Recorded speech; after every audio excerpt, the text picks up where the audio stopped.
নমস্কার, আমি শাগনিক চক্রবর্তী নরেন্দ্রপুর রামকৃষ্ণ মিশন থেকে এই বছর উচ্চ মাধ্যমিক পাস করেছি। উচ্চ মাধ্যমিকে আমার অল ওভার স্টেটে 8th র্যাঙ্ক এসছে। আর আমি তো ইঞ্জিনিয়ারিং স্টুডেন্ট, তাই জেই মেন্স কোয়ালিফাই করেছি। ফার্স্ট অ্যাটেম্প জানুয়ারি অ্যাটেম্পটে 99.36% দিয়ে, আর সেকেন্ড এপ্রিল অ্যাটেম্পটে 99.38% দিয়ে আমার জেই মেন্সে অল ইন্ডিয়া র্যাঙ্ক এসছে 9936, আর তাই জন্য জেই অ্যাডভান্সে কোয়ালিফাই করেছি। ওয়েস্ট বেঙ্গল জয়েন তো দিয়েছি এই বছর, আর রেজাল্ট আউট হওয়ার পর দেখলাম র্যাঙ্ক এসছে 35। আর ফাইনালি তো জেই অ্যাডভান্স অবশ্যই, কারণ ওইটা সব থেকে ইম্পর্টেন্ট। যে কোনো যাদের ড্রিম আইআইটি যাওয়ার, তো এখানে 2521 র্যাঙ্ক এসছে, আমি পেয়েছি 360 তে 198 মার্কস।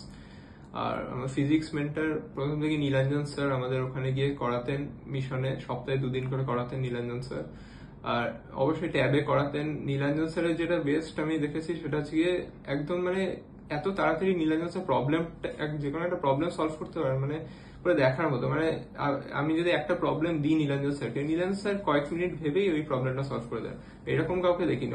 অন্য স্যারদের তো অন্তত ভাবতে হয়, একটু একটু ক্যালকুলেশন করতে হয়, কিন্তু নীলাঞ্জন স্যার একদম পুরো স্মুথলি করে দেয় অঙ্কটা। এই জন্য এটা তো অবশ্যই খুব ইম্প্রুভমেন্ট, পুরো স্টেপ বাই স্টেপ, যাতে কোনো ডাউট আর থাকে না। একবার অঙ্কটা করে নিলে তারপর আর কোনো ডাউট নেই।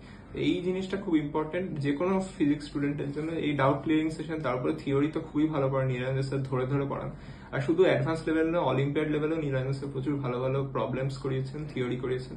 তো এই সব নিয়ে অবশ্যই খুব হেল্প হয়েছে আমার এই অ্যাডভান্সের র্যাঙ্ক।